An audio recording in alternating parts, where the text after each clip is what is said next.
Hello, ladies and gentlemen. Welcome back to Lambeau Leapers Live. I'm joined with Alex today. And how's it going, man?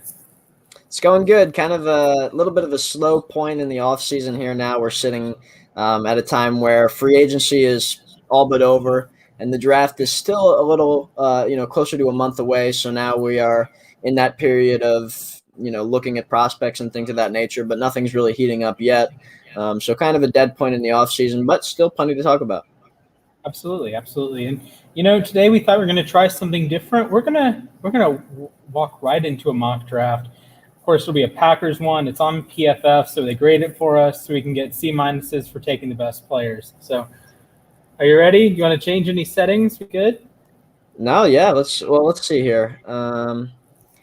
We've got the speed. We don't have to really worry about other teams, but what we can do is we can go through multiple different first round scenarios for today.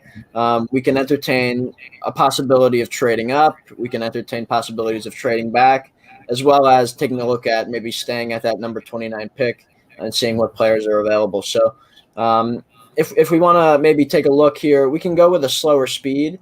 And take a look and see if we maybe see a possibility where the Green Bay Packers could trade up and grab a player that maybe I think that would be a good fit.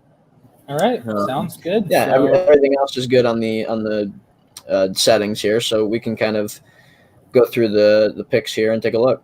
All right, let's get it started. Okay, do you want to do any pre-draft trades? No. Let's just roll with with what we've got here, and we'll see as we approach. We can pause the draft at different picks and take a look at who's available and things like of that nature. So we'll take a look. All right, let's do it. Let's start the draft, and let's see if the Jags actually take Trevor Lawrence. Whoa!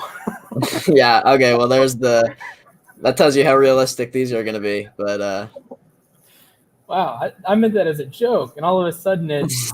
PFF, they like Zach Wilson a lot, although they do like Trevor Lawrence. But the Zach Wilson's PFF grade, I think, was higher, so they that's probably part of it, I think. Oh man, Parsons to the Chargers. These are some goofy picks. Mac Jones to New England. Kyle Pitts falls. It's at 16, yeah. Oh Lord. Maybe PFF. This is all over the place. Well, the thing is, we really don't know who's going to be there. We don't know how the draft's going to go, and that's the funny part of the draft. I mean, DK Metcalf, a first-round prospect, fell out of the first round. I mean, things go crazy on draft night. All right, Lord. I know. Okay, 29 here.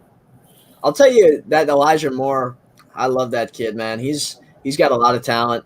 Although he's a little bit different than what you would expect a Green Bay wide receiver pick to be. He's got obviously the insane speed. A lot of people, make that jump of a comparison to Tyreek Hill. But he really does have a lot of those traits where, he can catch some of those 50-50 balls. He's a dynamic route runner, great speed. He's got a lot of talent and in a deep receiver class too. So I do think it would be a nice value pick here to get a guy with that kind of speed at 29. So, of course, he's definitely an option. And then the tackle right there, Walker Little, too, makes a lot of sense, as well as Dylan Radune's there as you scroll down. So there's plenty of good options here at 29. So Asante Samuel still on the board. Tevin Jenkins ridiculously still on the board as well. But draft night, anything can happen. Plenty of good players here. So maybe this is a draft that Green Bay wants to trade back. I mean, look at the quality of players here. So for me, let's take a look at a potential trade back. 47 is a little, that's a little bit of a jump, but we can go. Let's give it a shot. Let's try to get a third out of this. Try to move back to 47. Okay, so 47, 29. Do you want to grab 77? We could try 77. Make for that. Maybe a little bit more. They're trading up 18 spots. I think you want maybe more than a third. Maybe throwing this. Yeah. Maybe throwing that. Make that offer. Yeah, we'll try that to start. Yeah. Try to get as much as we can. Right. Not accepted. Okay. All right. There we go. Good. So we got now Green Bay is sitting with looks like they've now got 12 picks in the draft at this point. So now, all right, let's take a look and see what happens as we get down to Green Bay's pick here. So Terrace Marshall, a good receiver. Zaven Collins, good players are going to get taken off the board. But I think 32. Right. So Asante Samuel, a good corner there. There's Jenkins going off the board. Good running back off the board. Rousseau, athletic prospect. Cosme, the tackle, off the board. So there's Elijah Moore. Would have been nice. But there are going to be some options here for Green Bay at 47, while they'll also have an opportunity to get other good players in a great depth draft. Some of those needs. All right, here we go. So now let's take a look. So Alex Leatherwood sitting in there, decent second-round prospect. I really do think so. And now what's the direction they want to go, Green Bay? I mean, now that they've traded back, they're going to have a couple second-rounders. They're going to have a couple third-rounders, as well as plenty of other picks in the later rounds. So maybe now you see a player like Leatherwood with some good, traits. There's still good, decent players out here. I think Diami Brown might be a really nice option too, in terms of a wide receiver prospect. You take a look at him. He's got a lot of good deep speed, but he's dynamic as well. So I think he'd be a great pick too. So you're looking at what Green Bay could do now, trading back. I think a receiver makes a ton of sense. Jabril Cox, good player. Javon Holland as well. I know they're very interested in Javon Holland. He's very dynamic, can play the slot, can play the safety position. I think let's go with the safety, a guy they really like. Let's go with Javon Holland with this number 47 pick. I know they really like him as a player. They went to that pro day of his and really got a good look at what he can do. So I think they'd like that pick. All right, let's do it. Javon Holland. PFF has him listed as a cornerback. I think he's a safety. He's probably going to play safety in the NFL. Let's go. Javon Holland. I think they'd like him in that hybrid role, whether it's playing that safety spot, and even, they could get creative with him and really have him go into the slot a little bit as well. And he's done a lot of that at the college level. So they definitely probably they'd like him in that role to be a dynamic extra piece in the secondary. Absolutely. It's got Javonte Williams, Richie Grant. My Ravens take Alex Leatherwood. I'd be happy with that in the second round. Wyatt Davis at 60. Good value there. All right. Green Bay is back on the clock here at number 66. Yep. So now Green Bay's in a position where they just took a defensive player in the first round. Probably going to want to look at some offensive talent now. Let's look at some of the receivers available at this point, if you can go to the receiver position. So Josh Palmer, decent option. Tylan Wallace, I like him. And Amon-Ra St. Brown could be a good option as well. Those guys are really, Tutu Atwell is still there. I know they like Amir Smith-Marset too. So there's options there at wide receiver. I think they can afford to wait on some of those guys. Taking all, these prospects, looking at PFF's rankings here, they're all in the 100 range, and Green Bay is sitting here at pick number 62.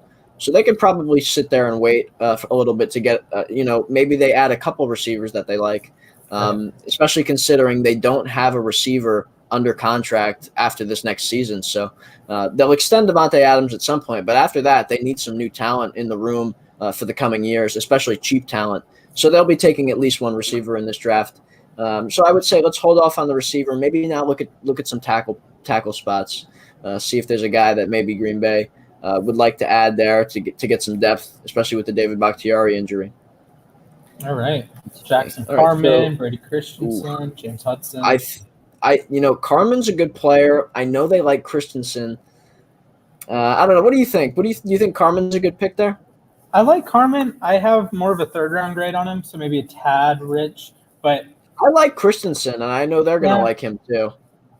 Yeah, I'd be picking between Carmen and Christensen. Probably lean Christensen. I know he had a huge PFF grade, like a 96 or something like that this year. So PFF, grain of salt, but he was awesome this year protecting Zach Wilson. And, of course, Jackson Carman was very strong protecting Trevor Lawrence down there in Clemson. So right. I would lean Christensen, but I would too, right. And the funny thing is that both of those two guys were those tackles protecting, the two top quarterback prospects in this draft. So when you've got a guy like Aaron Rodgers and you've got a draft pick with experience like a Brady Christensen who we'll take here, when you've got a guy with experience protecting a great quarterback, that's good. That's a good opportunity to translate that to the NFL, especially when you've got Aaron Rodgers there. So yeah, let's go and take Brady. I think that's a good pick, really. And I think they'd definitely be interested in that. And now Green Bay's up 14 picks later with another chance to add a good player. And this is what you're going to do if you're Green Bay. If you're going to trade back, you're going to want to add a lot of talented players to supplement the fact that you didn't add any outside free agents. You're not really improving from an outside perspective. Let's add some players that you think are pro-ready to come in and have success right away. And I think that's what they'd be doing here if they went to trade back and you can get a few players right away. Now we can maybe take a look at that linebacker there, Jamin Davis, athletic, very good. I think he'd be a great pick for them too if we're going defense, but we could also look at cornerback, obviously a huge need. Let's take a look at some of the cornerbacks available. All right. Got Tay Gowan, Thomas Graham, Calvin Joseph, Benjamin St. Just. So there's some good players available. Gowan is a guy like the top of the class, obviously not available now here as we're in the third round. I know they'd be liking Ambry Thomas. They've actually held a pre-draft visit with him. Adebo as well is a guy they'd like. Trill Williams they've talked with. So there's some good corners available. I would probably let's go back to that linebacker position. I really think they might have their eye on Jamin Davis from Kentucky. I think he is very athletic, and now that they've got the new defensive coordinator who was a linebackers coach for the Rams, I think, especially in that Vic Fangio defense with guys like Roquan Smith that he had in Chicago, I think they're going to want a guy that can come in, add to the linebacker room, like Brian Gutekunst mentioned he'd like to add to that position. I think there would be no better way than to add an athletic freak like Davis here for Green Bay to go with this nice third-round pick here. So I think it'd be a good option. All right, let's roll with it. Jamin Davis out of Kentucky. I think that's a good pick. And look, now we're up in 14 picks, and that's the beauty of this kind of draft where you trade back and gather a bunch of picks. So now Green Bay's got they're going to get a bunch of cheap labor for the next 4 years here, and talented players as well. So this is how you build a team if you're Green Bay when you don't go into free agency. And then on the other hand, of course, when you're trading up, you're looking for that impact player that can start right away. So, there's both scenarios, and we'll go through that. All right, here we are back on the clock at number 92. One guy I like on the board already I'm looking at is Milton Williams, who could be a potential pick for me. Maybe not this pick, but the next pick if he's still available. They definitely need some help on the interior in terms of defense. So I'd certainly look at that. Of course, we have to now look at the cornerback position, I think. So now let's look at some of those corners again and see who's still available. All right, we got Tay Gowan again, Thomas Graham, Calvin Joseph. Most of those same guys. So, yeah, we made a good choice to not take one there yet. Maybe this is the pick where we go and grab a corner. I mean, you could I think Gowan would be a nice pick. I think, out of UCF, he's talented if you want to put up some of his information as we get into these deeper picks. Right. So, yeah, I think he'd be a nice third-round option for us. And especially at that 92 spot, the fact that he's still available, I'd like him. So let's go grab a corner because it is one of their bigger needs for the future. So all right, there we go. Now we got to wait 42 spots. Yep, and that's this is where their original picks would start to fall. After they made those trade ups, they've got all those extra picks early, and now they're waiting on some of those comp picks to go along with the 32 picks in front of them. So that's what you're looking at here. And they're gonna have to hope some receivers are still there. Other positions as well, like that. Maybe Milton Williams if he somehow outlasts. I really like him as a prospect. So you're gonna look at all these guys that they like potentially, and hope that some of them fall into this range in the fourth and fifth round, and that's how you'll look to see if they can come in and contribute as well. Absolutely, and I just want to give a disclaimer out to our audience that I'm well aware, both of us are well aware that PFF is a little sketchy when it comes to this mock draft stuff. I see it. I see Dwayne Eskridge sitting there already. He's a top 60 prospect on my board. I know he's not going to last until the fourth round, but we're working with what we have here. We can try Pro Football Network or the Draft Network or any other place. Hey, Eskridge just went. We can try other places, but, we thought, hey, let's do PFF. It grades it for us. We can trade. So jumping right in. Okay, now Green Bay's sitting here, and it looks like they're going to have an opportunity to pick a receiver. I didn't see too many talented receivers go. Then there's still plenty of good players available at that position. So let's take a look here. They've got okay, Amari Rogers is one that I think would make a lot of sense here, especially here sitting here in the 4th round now. I Absolutely. know he's a little bit under that 6 foot mark that they usually like to stick with. He's actually come out and said Green Bay is my dream destination to play with guys that work as hard as Aaron Rodgers and Devontae Adams. That connection, he wants that. He said, I think he'd be a nice, a guy that can do a lot of different things. I think he'd be a nice, decent slot option, and he also has the versatility to go to the outside. So for me, the fact that he's still here in the 4th round, I'd go with Amari Rogers, a prospect that I really like. All right. We don't have to wait long. Pick number 142. Good old comp pick here. So Milton Williams just went there at 137. So that's That would have been nice. Yeah. There's still good players available, though. We could take a look at that defensive interior spot now. All right, let's do See it. if they're – and we're kind of drafting off needs here because they really didn't address any needs in free agency. In terms of what I think they should be doing is looking at some of those positions of need that could help the team right away, kind of drafting for now. If they're not going to do free agency for now, they should take a look at the draft to try to help them this year. Bobby Brown, Texas A&M, not a bad prospect as well. So there's guys here. Maybe you take the best player available. You like Bobby Brown? I like Bobby Brown. I've done a lot of research on Jonathan Marshall. Big fan of him. Big interior guy down in Fayetteville, Arkansas. That's where they play. Green Bay loves their measurables. I think he'd be a fun fit. A guy that's really big. They're really into the presence of a defensive interior guy. So I think he'd be a great pick. Let's go with Marshall. I do like him, and like you said, the size is a factor. So I think he'd be a good pick to help shore up the defensive interior. Absolutely. So we're rocking. We have numbers 173, 178, 185. I think that's a prime spot that you can, trade up when we do one of these trade up mocks that when you have 3 picks clumped together, you're going to get 3 very similar prospects. Right. And you can use 2 of those and just shoot up and grab a guy you want, like in this range that you're not going to be able to get in the 170s, 180s. Yeah, that's exactly right. I mean, you're gonna see those prospects. When you trade up, you're looking for that guy to help you right away. You're looking for that guy that can come in and start. When you're trading back, you're trying to get talented players, hoping that some of them can come in, have an impact, and depth pieces, but just adding talent for not only to bring depth for the current season, but then be projects for the future years as well to become contributors. So there's that level to it as well. And you're looking for value here. Baltimore trades back many times, almost every draft, it seems. They get more draft picks, you get more players, and you might not get like that superstar player that you want, but you get a lot of good guys coming in. You look at the Ravens last year, I think there's 4 or 5 guys that are going to be impactful pieces this year, and not every team can say we have 5 guys that will be impactful pieces in 16 months, 18 months. Right, yeah. So now Green Bay's looking here. This is getting to the point where, it's just kind of a crapshoot. You really don't know. You're looking for potential guys that can come in, be camp bodies, but at the same time compete for some of those depth spots, try to make the 53-man roster when you're getting to the 5th, 6th round.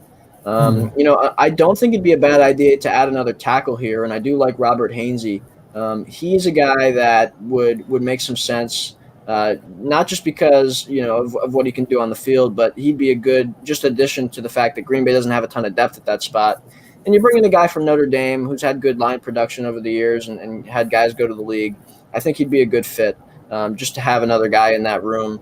Because Green Bay is really, now that they've drafted Christensen in this scenario, they've got him as that kind of swing tackle to be that kind of 6th man on the line potentially.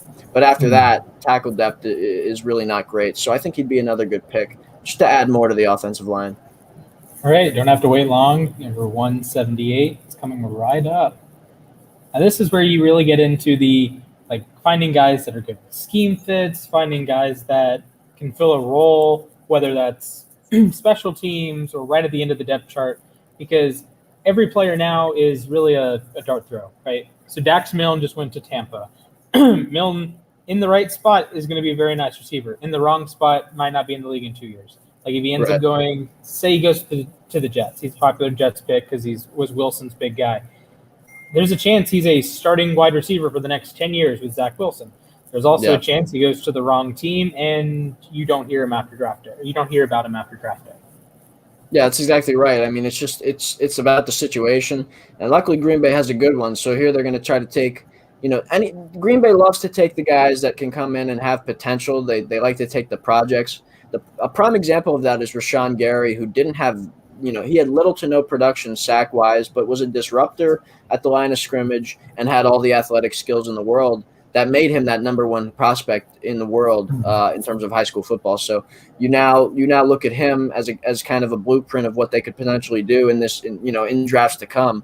They're going to really look at, what they can become as opposed to what they've done. That they're really they're a team that projects to the future and likes to think that they have the system in place to take a guy who didn't do much in college and use, the potential, the skill set, the athletic traits, things of that nature. They like to put those together in their system, their coaching and all that, kind of put them through, their organization and hope that they come out on the other side of it a good player.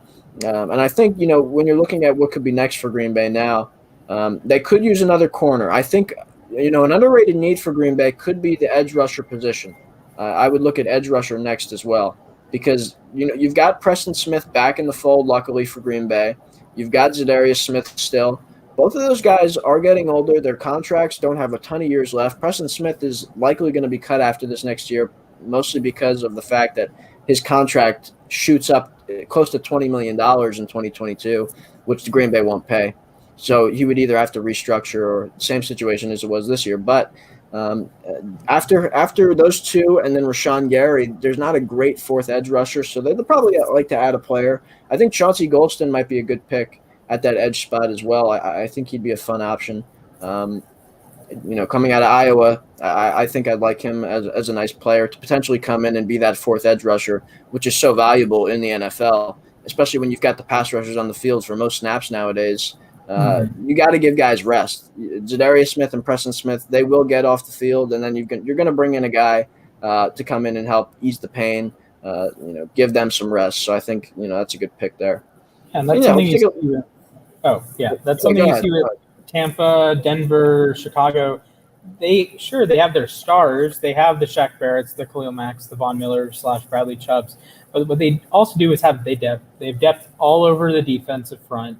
You were playing guys, say Shelby Harris, say Vita Vea, say Ndamukong Suh, say Akeem Hicks. Like, they're very talented players, and you're just like mixing and matching guys that you don't have to play every single snap because you have other talented guys, and you have everyone can make a play. And the Denver defensive front, the Tampa defensive front, like we saw it in the playoffs. Every single player that took a snap, it seems, was able to get pressure on Rodgers or pressure on Mahomes, right. And it's edge depth is one of the most critical places, like anywhere on the field. And when you can get talented guys, say late in the fifth round, like Chauncey Golston, right, that's huge. Definitely. And now you're really looking at, just like I mentioned, the positional need really starts to go out the window. So you look at the best players available. You try to take guys that might have fallen due to different concerns, injuries, things of that nature. And a good example of that for Green Bay is Kamal Martin last year, who had injury concerns, was a second-round prospect in many people's eyes before he had some neck injury issues. And now he's going to be the starting linebacker in Green Bay, unless something unforeseen happens. So, that's what can happen. Green Bay's going to take a look at some guys that have fallen. And one of those prospects, you just look down the line. I think Elijah Griffin there, I do like him. And that's a cornerback that you add another cornerback to the room. They're going to need to add talent there. USC guy, I think he'd be a good pick. So you just add another cornerback to that room, and you get more depth. In the future, they're going to need to add another player. Kevin King's not the long-term answer. No, he's not. Right. So now you add another corner to the mix, in addition with the corner they drafted earlier, and you've got a good situation now in that secondary with Josh Jackson, Kadar Holman still there in the mix. Absolutely. And as I mentioned with edge depth, it's important to have cornerback depth. So you can never have too many of either. Or if Kevin King turns into burnt toast again, you just kind of switch these guys in and out. And if you have good scheme fits, good if you get guys that can play the run well, that can play special teams well, that's valuable.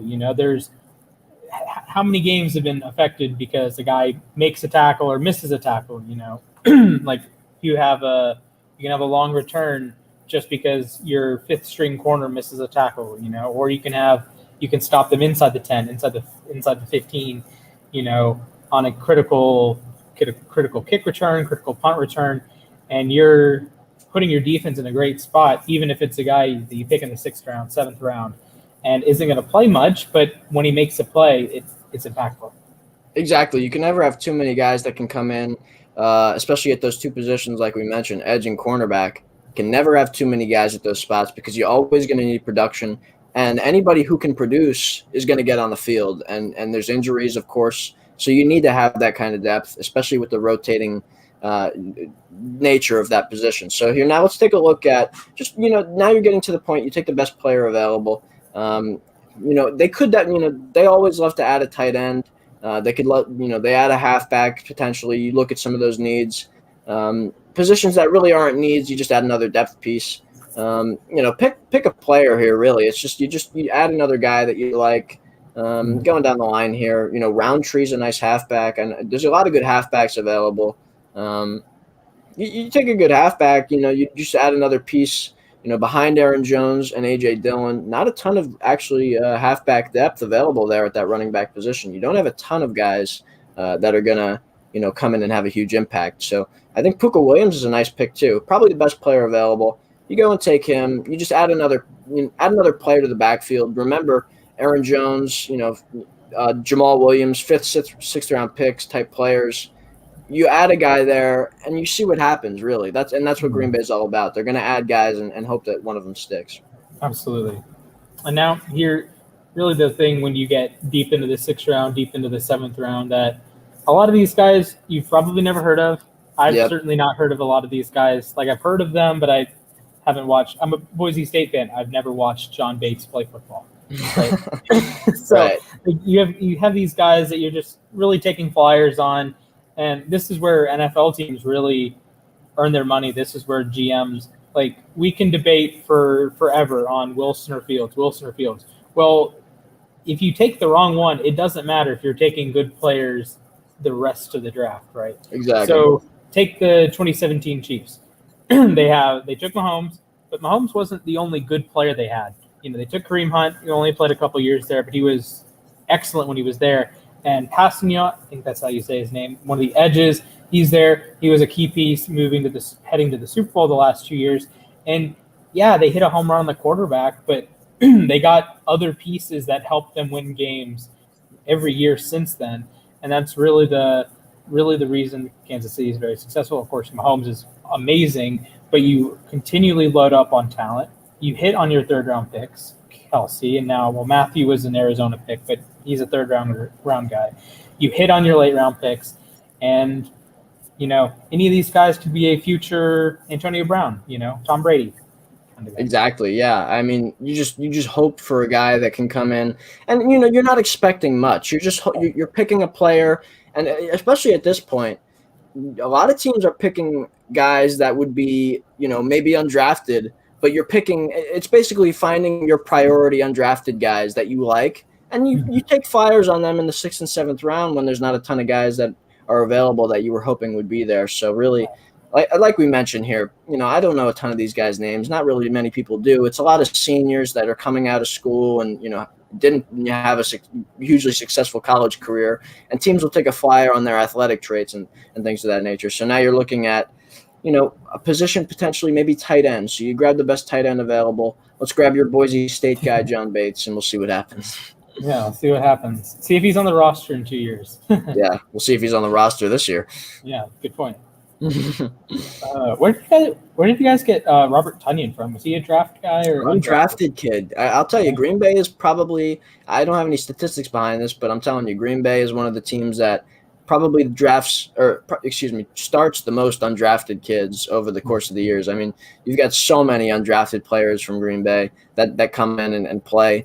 Some of them, sometimes they overuse that ability and that strategy, to where they're starting guys that were undrafted that really aren't that good, but they continue to start them. You know, they were undrafted for a reason a lot of the time, and when you overdo that, when you over rely on that, the undrafted players to come in and start, that's when you could potentially, because it's very easy for an undrafted player to come in and not have success. You can't be relying on those guys to come in and have an impact. So that's what Green Bay really tries to not do. But at times it does hurt them. Yeah, absolutely. I know with Baltimore, I think they had a streak of maybe almost 20 seasons that they had one player in the starting or one player on the 53-man roster that was like an undrafted free agent. Yeah. And like that's a cool like feather in the cap for Ozzie Newsome and now Eric DaCosta. But if you have 53 better players, then is it really worth keeping an undrafted free agent there? Maybe. It's almost like the agenda, right? It's almost like they have an agenda. Okay, which undrafted kid are we keeping? Right. And that's not the way you want to go about it. I mean, you just want to keep the best player available. And I think they like to do that. You know why they like to do that probably is because they want to have that priority with those undrafted players that they really like that just didn't make their boards in terms of getting in that 7th or 6th round. Right. They like to have that. They're going to say that on the phone to these players before the draft. They'll say, look, every year we have at least one guy that comes in from the undrafted scene and makes it to the roster. And a lot of these guys are like, okay, now I have a chance to make it here. And of course, they're going to have about 25 undrafted kids come in right away and try to compete for a spot, but they know that there is the possibility. And so that's what Baltimore probably likes to do in terms of trying to have that strategy, that streak that they had going. So that's really what they're looking for there. Here you add, you just add, like I said, the best player available. They could always use another player in the secondary. Don't know a ton of these guys. You know what? Let's go and add Goodson there. Defensive interior, Memphis. All right. Oh, Brian Goodson. That's a nice name there, pal. Yeah, we need some good in the defensive interior. So we just need more depth there for sure. And somebody didn't get next to Kenny Clark and have an impact. So here we go. Right. The Grade draft. All right. Oh boy. Good trade. Apparently a very good trade there. Solid. And now, see, the funny thing is, if we just took a bunch of quarterbacks, I think we would have gotten A+ everywhere. But since we're not taking quarterbacks, we don't get any A's. Yep. The upside with quarterbacks is what PFF really likes. The idea that a quarterback can be drafted late and you can just turn them into a better pick because quarterbacks are so valuable. That's really what they're thinking is there. Look at how many picks Green Bay had. Yeah. These are all players coming in. Look at all these players coming into Green Bay. 12 guys, I think? It's 12 guys coming in. So now you're sitting with an extra 12 players. Green Bay is going to look like one of the winners of the draft if they come in with a draft like this. You just got great cornerback. You got good cornerbacks to come in.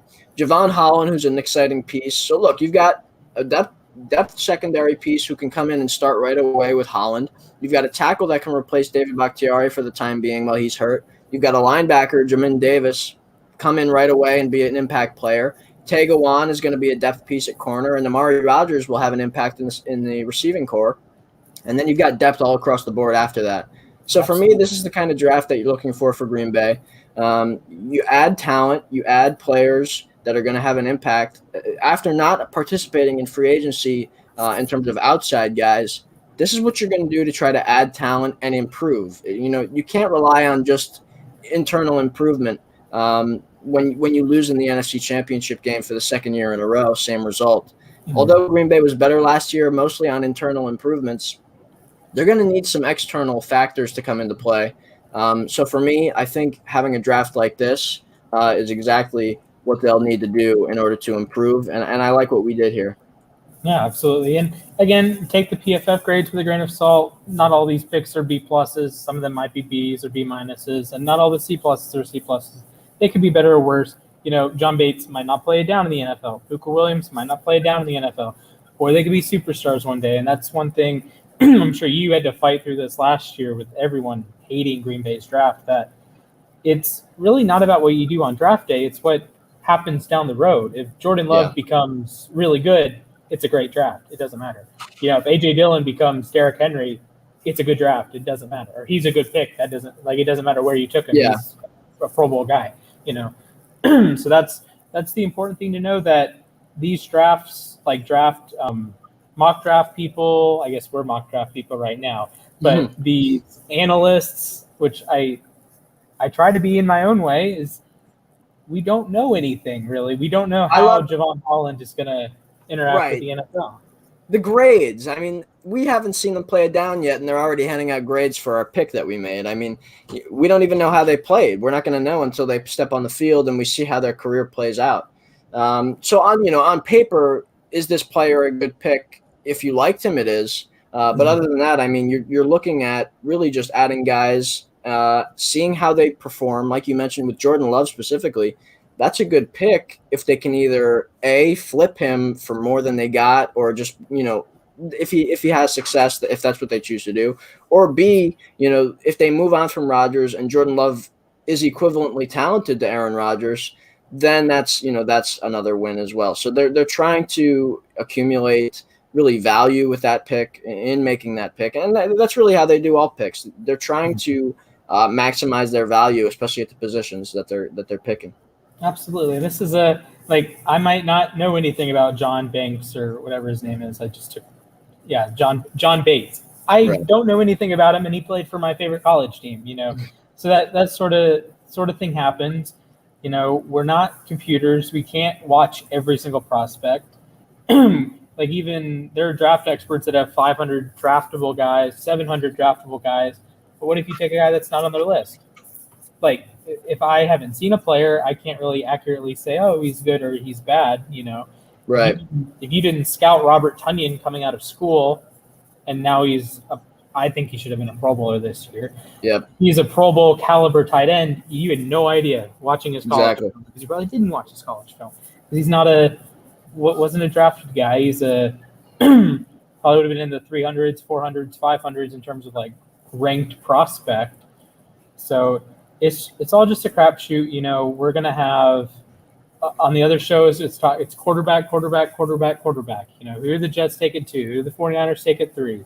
Or what do the Cowboys do at 10? That sort of thing. And it's like we all know Zach Wilson, we all know Fields, we all know Lance, we all know Mac Jones, and we don't really know about some of these guys later in the draft. Brian Gutekunst, I can look at his Wikipedia article, and he might not even have a Wikipedia article.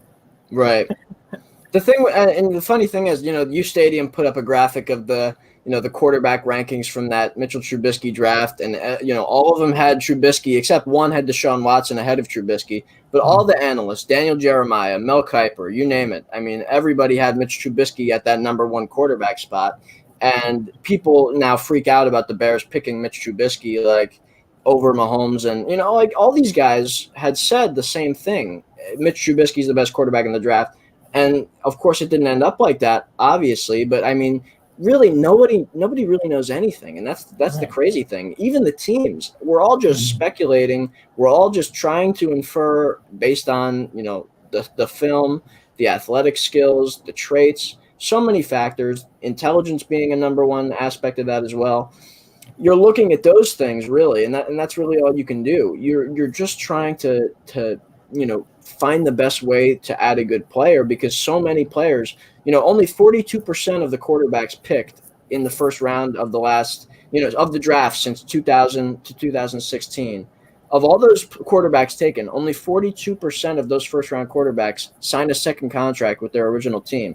And that's the crazy thing. I mean, it really is. We've said it multiple times. It's a true crapshoot, but we can try to find the guys we like, find the guys that we know are going to be talented, no matter what they do, just because of what they can do on the field and some of those athletic traits. So that's really all it's about.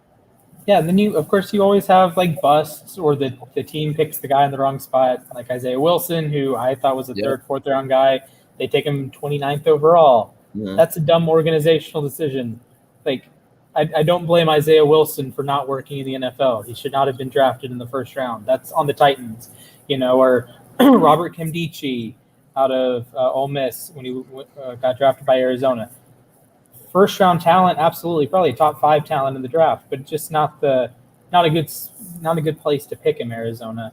So that's really the thing, that we don't know what's going on in the player's head. I just got off the show with the Austin Eckler, Sean Culkin, and Hunter Henry, and they're mental health. Well, if you pick a guy and his mental health isn't there, it might not matter how fast he runs forward. Exactly, It might not right? matter how many bench press reps he does. So many factors go into a good player making a successful career out of a good college football player, and that's why so little of it happens. You have to find a way to, especially teams specifically, they find the things that you consistently see. Like for Green Bay, it's the athletic traits. That's really their number one thing. Guys with high, athletic scores coming out of the draft based on their height, their speed, their 10, all that stuff, the 40, all that nature, everything. All that is going to be combined into a score, and Green Bay is going to look at that, and they know that, players with the athletic success, the skill sets, the traits, the intangibles, the measurables, all that, players with those things have a lot more success than players that aren't going to have those athletic traits, especially most of the time. You're looking at things that can, give you clues and tips and potential insight onto if a player is going to have success. And one of those things is, like I mentioned, Green Bay has those athletic scores highly regarded in their draft process. Absolutely. So, thank you for coming on. Make sure you like the stream, subscribe to the channel, follow Lambeau Leapers on Instagram. We're rolling out quite a few new shows. I'm about to be on one in like 15 minutes. That's a little scary. Of course, Austin Eckler was on Flow Bros today. We have the main show tomorrow, my show with the new co-host on Friday, and then Raj's show on Saturday. So, Alex, thank you for joining today. Yeah. Any last words?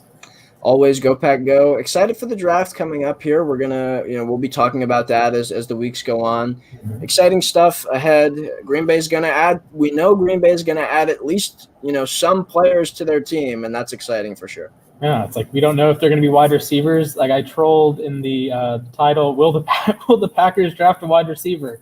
Who knows? Right. I don't know if Gutekunst knows. So. Yeah, draft season for the next few weeks, super exciting. Yeah, what a time to be alive, and you're going to have 10 new players, maybe even 12 new players if they pull off the trade like we did today.